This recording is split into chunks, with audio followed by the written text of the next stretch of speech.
Hello students, welcome to EPG Pathshala. I am Professor H.R. Chopra, former head, Department of Library and Information Science, Punjab University, Chandigarh. In this module, we will discuss human resource planning and development, which is part of the Management of Library and Information Centers paper. Human resource development is very important in every type of organization, maybe office, industry, bank, hospital, or any other organization. Libraries are no exception to it.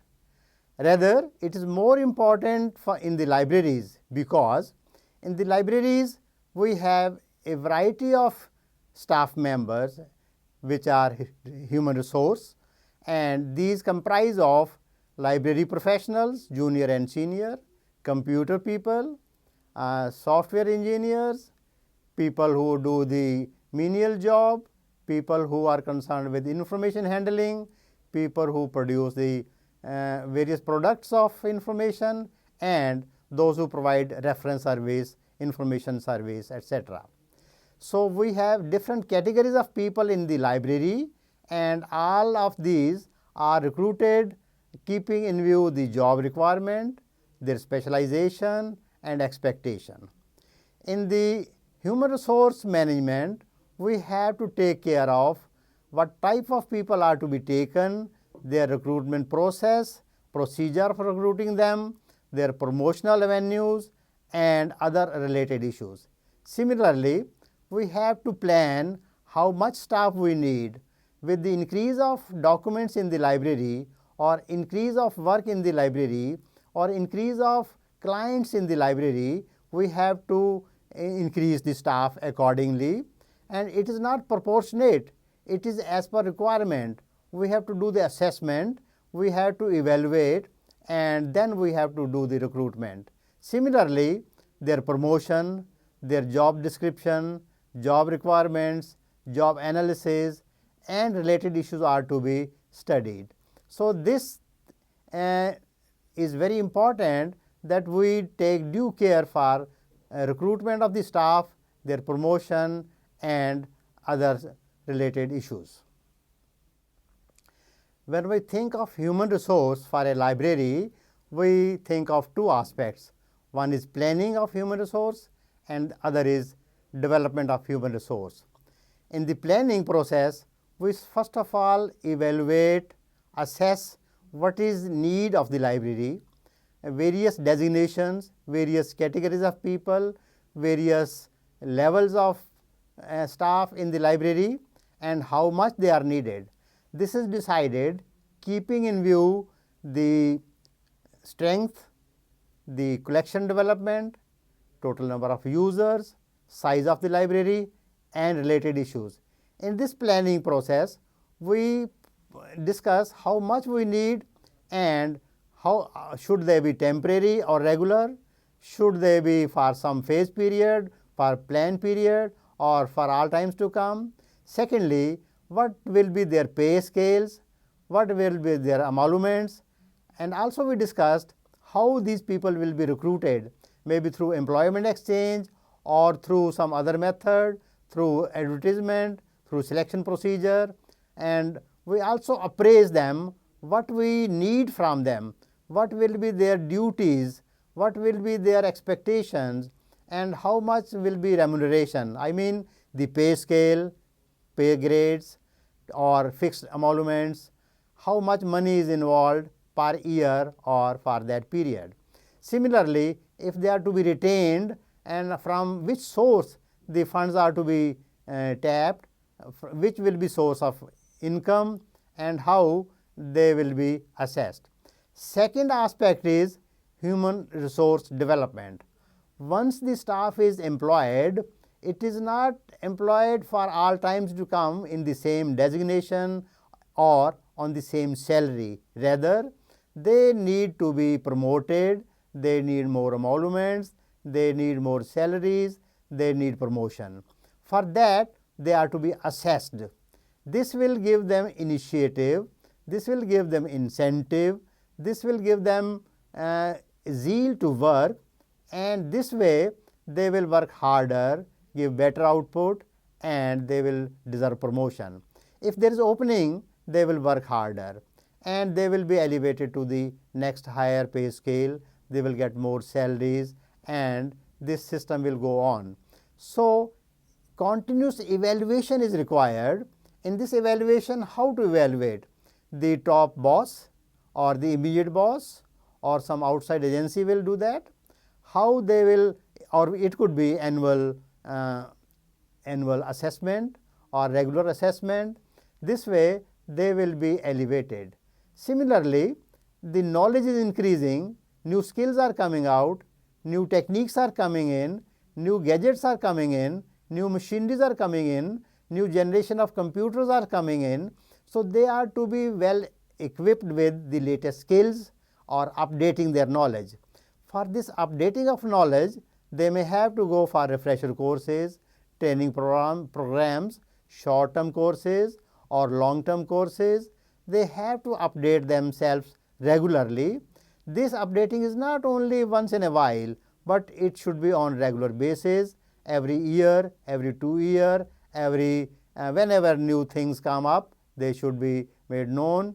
So, if they are competent, then naturally they will do justice, they will perform better, they will deserve better, and the efficiency will be much more, the clients will be happy, and the purpose will be achieved. So, the staff planning as well as development both are two sides of the coin, both are important and should be given due consideration. Need and purpose of human resource planning. It is essential to evolve more satisfied and better development employees. Recruitment, scheduling, selection of candidates to match the requirement, deployment and related placement decisions cannot be properly done if there is no planning of human resources. A plan serves a guide in all the activities that constitute personnel management. Planning leads to great satisfaction of the staff, lower absenteeism, fewer breakdowns, and better quality of work. Despite best planning, sometimes unexpected problems creep up at its stage of implementation. There is always a provision for rerouting and restructuring the planned activities when there is an emergent situation to handle. This deliberate provision is essential to keep target to be achieved on schedule without abandoning any well-conceived activity of the organization. Methods and techniques of human resource planning. Human resource planning is a process whereby courses of actions are determined in advance and continuously updated with the aims that the library is a growing organism and it will grow in terms of building, services, equipment and reading material or the resources of information. New developments, new techniques, new systems, new generation of information technology and new databases, new data banks will creep in. All this will require additional staff, updating of training and skills of the existing staff and new positions in libraries in the near future. Keeping in view the above factors, the following methods and techniques of human resource planning can be undertaken. 1. Estimating personnel resources. First of all, the staff requirements for the present would be calculated. Thereafter, estimate for the next 5 to 10 years will be done, taking into account the overall objectives of the organization concerned. Employment planning can be done using the following techniques. Expert estimate technique. According to this technique, opinion of the experts is invited based on their personal experiences. This technique can be more effective if experts use the Delphi technique, which is a set of procedures to obtain the most reliable consensus and opinions of a group of experts. The questionnaires are sent to the experts for this purpose and personal context is avoided for obvious reasons. The estimates suggested by various experts are tabulated and the average number is then used for the forecast. Second, trend projection technique. According to this technique, the trends of services and staff in the past are taken into account. Staff strength can be matched against the staff that is actually involved in the work. Staff strength can be projected from the past experience. Thus, appropriate estimates can be prepared with reference to the number of persons required to perform different functions. Modeling technique. Here, the staff requirements can also be estimated using most sophisticated forecasting and modeling techniques. Trend projections are based on relating a single factor or multiple factors. Mathematical models are designed on these relationships. Estimates are projected using methods such as Markov model and analytical formulation such as regression analysis. Unit demand forecasting technique. This technique is bound up approach to forecast staff estimates. The top management sums up the units forecast to project the total employment forecast. By analyzing the present and future requirement of the job as well as the skills of the incumbent, this method focuses on the quality of staff. Induction and development. After the staff is recruited in the organization, the first phase of induction is an orientation program of the new incumbents. They are oriented with the colleagues, with the system, facilities, procedures, and rules of the organization. The question of new incumbents are answered and they are familiarized with the working of the organization. The second phase of induction is performed by the immediate in charge or supervisor who explains the environment, work culture, expectations from the new incumbent, and related issues. Acquaintance with other units or other sections or other departments of the organization is also given personally. This way, orientation of the entire organization is given in detail. This initial introduction to the new staff member pays very rich dividend to the organization. Training and development. This is most important component of the personal planning and development. The training can be of many types such as general orientation courses, short-term courses, workshops, in-service training courses, refresher courses, continuing education programs, etc. These are of various and varying durations. This should be organized from time to time. New techniques, new methods, new developments, etc. should be taught to the employees. Communication. There are many methods of communication to the staff. Oral communication is the more informal, which includes meetings, discussions, and suggestions. Written communication is also significant, which includes house bulletin, reports, emails, etc.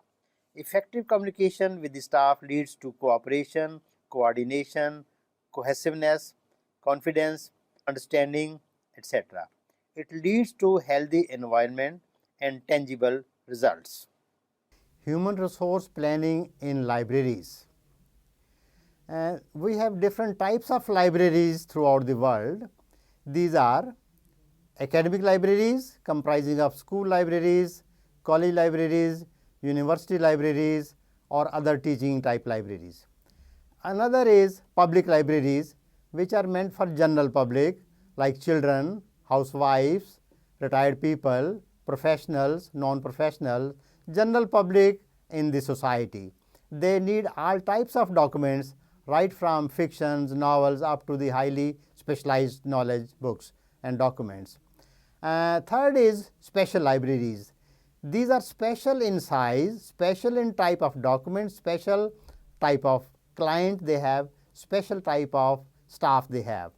These libraries are special because they are attached to special type of organizations like companies, commercial organizations, industries, research organizations, scientific and technical libraries, etc., etc. Here, the users are scientists or special type of researchers. Their needs are special. The staff is highly trained in that type of service, so staff is special. Documents are special. Always not books, but different types of things, maybe non-book material, maybe whatever we have in computer, or various types of things we have outside the library, we get on loan basis. We provide website service, we provide information from various resources. So everything is special. These are special libraries. So all these libraries have different type of staff and different type of infrastructure. These staff, their designations are different. They may be known not as librarian, maybe information scientist, information specialist, information holder, library manager, information science manager, etc., etc. So there are various levels of staff in each library, and the smallest library like school library may have only 1 or 2 persons, and a national library may have 200 people. So special library may have 10-20 people, a university library may have 80 to 100 people. It depends upon the size of the library also, type of the library also. But each category of staff has different level, different nomenclature, different designation, different salary, and different job requirements. For them, we need different qualifications and different experience. For each category, we have to modify, we have to decide, we have to plan how to recruit them. First of all, we discuss and decide their qualifications, job requirements, emoluments, and whether to get them through employment exchange or through some other method or through open recruitment through newspapers, selection committees, or test, etc. So this method of recruitment varies from state to state, government to government, library to library, or as per policy of the parent organization. But we have to recruit them efficiently and judiciously, otherwise the purpose will be defeated. The structure of the library of their staff and their nomenclature varies.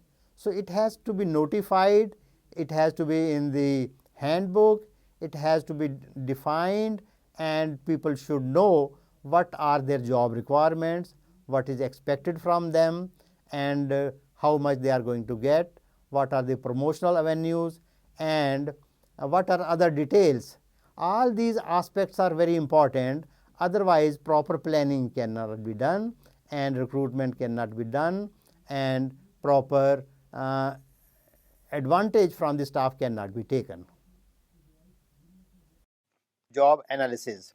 According to E.B. Filippo, job analysis is the process of studying and collecting information relating to the operations and responsibilities for a specific job.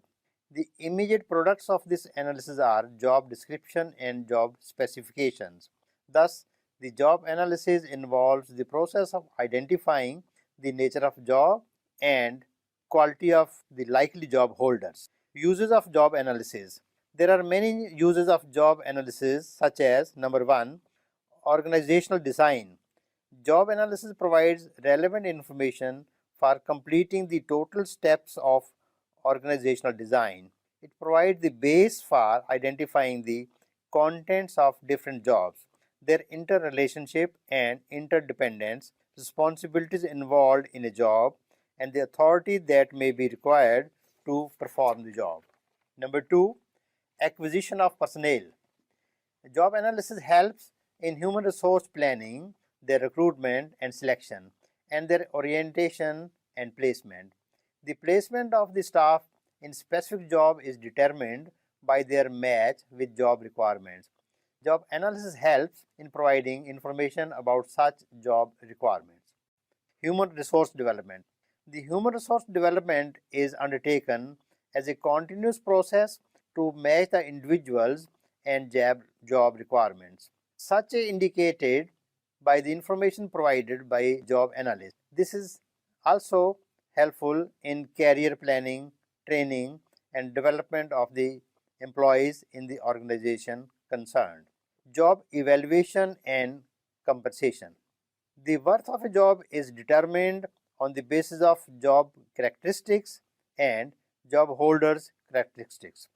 Job analysis provides both in the form of job description and job specification. Performance appraisal, which involves assessment of actual job performance by an employee in the light of what is expected of him. Such an assessment is used for promotion, training, needs, etc. This job analysis helps in determining performance standards of the employees. Another benefit is safety and health. The operational conditions of various jobs such as noise, heat, fumes, etc., which are unhealthy and hazardous, are also brought out by the job analyst. Hence, steps can be taken for necessary safety measures from such environments. Another use is employees counseling. Employees who are unable to bear the stress of a particular job may be advised to opt for other sections within the library. This way, it has a large number of benefits, and job analysis is very practical and should be used in various types of libraries. In the process of human resource development and planning for libraries, job description is very, very important. In the job description, we first of all identify the job, what is to be done by that position, what should be the designation or nomenclature.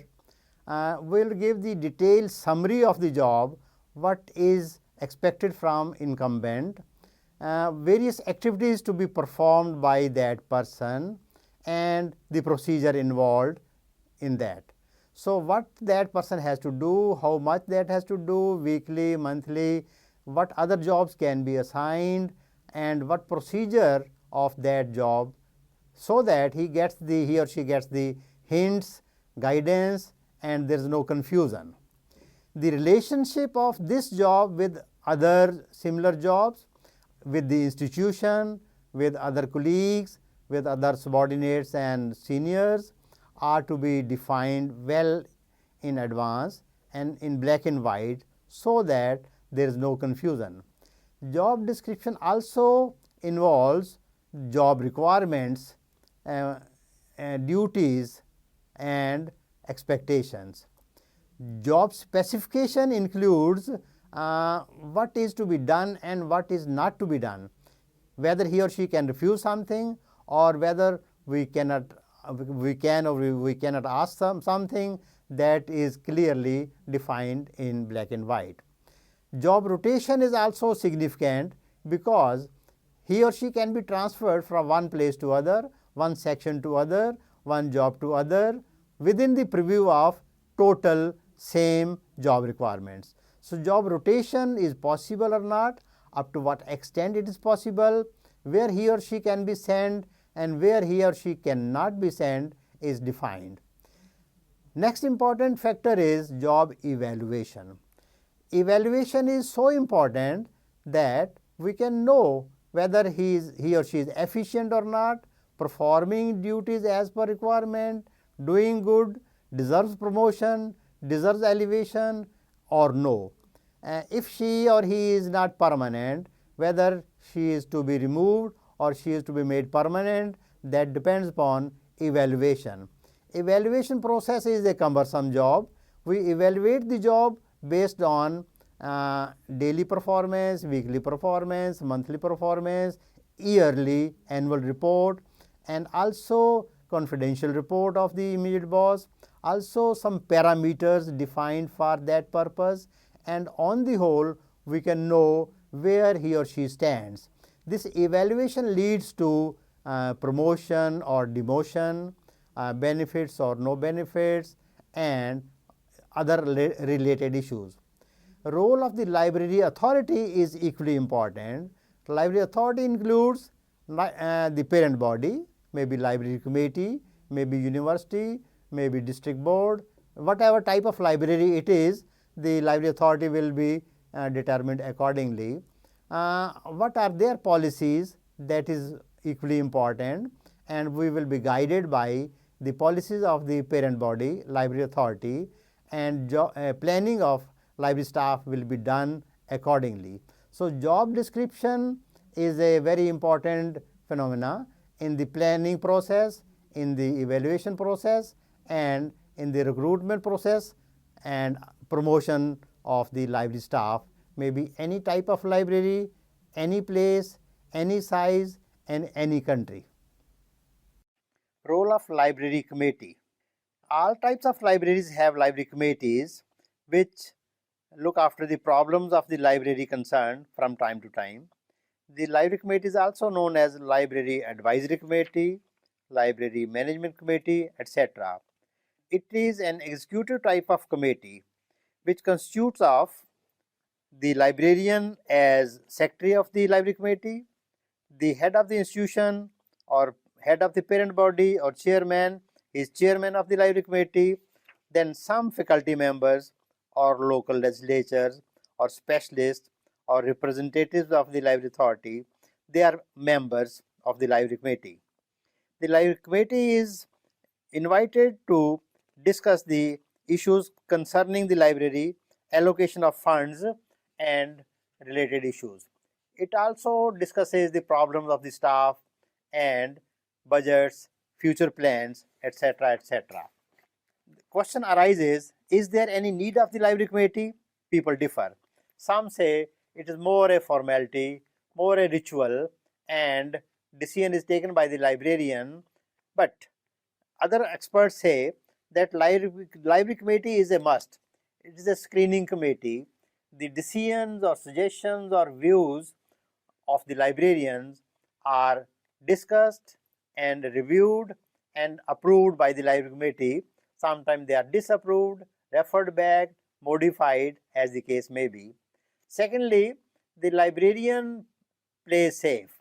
If it has the approval, if any decision is approved by the library committee, then it is not the responsibility of the librarian but the library committee. And there are many members, so the consensus of the members is taken for final decision. So this way library committee has its own edge over the other factors. Financial troubles and problems and discussions of the members is very important. Otherwise there may be chaos, there may be problems, there may be dissatisfaction, and the library staff may not be happy with the librarian all the time. But if library committee is involved, it ensures a better understanding between library users, library policies, library staff, and the librarian. The committees having strong public voice can easily convince the authorities and the public about the policies, need of the library and needs of various clients is considered and it carries weight. Powers and functions of the library committee. A library committee has a variety of functions which includes providing sanctioning funds for the budget, modification, expansion of the library building, heating, lighting, ventilation, maintenance of the library building and related issues. It also looks after library furniture, fittings, stacks, machinery, etc., their provisions, funds for their purchase, their maintenance, their upkeeping, etc. Library staff is also very significant for the smooth and efficient library services. Library committee plays a vital role in the sanction of and recruitment of all categories of library staff as per actual requirement of the libraries of the library. And library finances are very important. It sanctions both recurring and non-recurring funds for the library committee. A library committee should frame a set of rules for the library we call library rules. These are also approved by the library committee. Proper machinery should be provided by the library committee for maintaining the library accounts and auditing thereof. If necessary, a subcommittee can also be appointed for this purpose. Library acts and rules should be kept up to date. Redundant provisions should be deleted. New provisions should be incorporated as per need of the time. This is also the function of the library committee. Standard library services to the library users should be provided, which is also the responsibility of the library committee. A library committee should find out ways and means of securing cooperation between various branches within the locality and also between other educational institutions and authorities to benefit the library, its users in the long run. Finally, the library committee is also responsible to lay down a policy for the guidance of the librarian for day-to-day administration of the library. Now, librarian vis-a-vis library committee. The library committee makes the policies and rules while the librarian implements the same. Thus, there should be a proper coordination and cooperation between the two. There should be no mutilation or quibbling in implementing the decision of the library committee. The librarian should prove himself as a reliable guide to the committee for transacting the business of the library committee meetings. It is equally important that the library committee should not interfere in the day-to-day working of the librarian, who is the executive head of the library, and he has to get the work done from his staff. The librarian should work sincerely to safeguard the interest of the library staff as well as the library users. He should also ensure the safety of the library material and equipment. In case anything goes wrong, he should immediately report the same to the library committee. The librarian should keep the committee well informed about the day-to-day happenings in the library in the form of periodical reports, etc. The meetings of the committee should be convened frequently and regularly. Thus, there is a relationship between library committee and librarian. The function of both of them are very significant and important, and this leads to the smooth functioning, better understanding, and better efficiency in the library. In the present era of literature explosion and information technology, the changes are taking place very fast.